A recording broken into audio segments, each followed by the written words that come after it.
नमस्कार, आपले स्वागत आहे जॉब्स पर क्लिकमध्ये, ज्यामध्ये आपण सरकारी नोकरींबद्दलच्या माहिती पुरवतो। आज आपण बोलणार आहोत मंत्रिमंडळ सचिवालयामध्ये निघालेल्या डेप्युटी फील्ड ऑफिसर पदासाठीच्या भरतीबद्दल। या पदासाठी एकूण 160 जागांवर भरती होणार आहे। ही भरती ही कॉम्प्युटर सायन्स किंवा इन्फॉर्मेशन टेक्नॉलॉजी आणि इलेक्ट्रॉनिक्स आणि कम्युनिकेशन या विषयांसाठी असेल। शैक्षणिक अर्हता।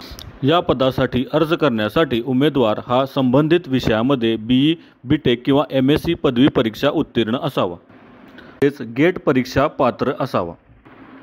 उमेदवाराचे वय हे 30 वर्षांपेक्षा अधिक नसावे। या पदावर निवड होणाऱ्या उमेदवारास 95,000 प्रति महिना वेतन अदा केले जाईल। या पदांसाठी अर्ज करण्यासाठी कोणत्याही प्रकारचे अर्ज शुल्क भरावे लागणार नाही। अर्ज कसा करावा? इच्छुक पात्र उमेदवारांनी अर्ज हे ऑफलाईन पद्धतीने करावयाचे आहेत।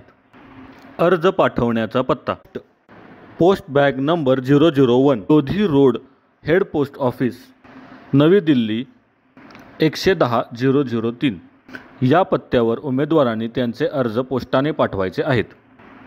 अर्ज पोहोचण्याची शेवटची तारीख ही 20/10/2024 आहे। सविस्तर माहितीसाठी आमच्या www.jobsperclick.com या वेबसाईटला भेट द्या। तसेच व्हिडिओ आवडला असेल तर लाईक करा, शेअर करा आणि नोकरीच्या अशाच नवनवीन माहितीसाठी आमच्या चॅनलला सबस्क्राईब करा। धन्यवाद।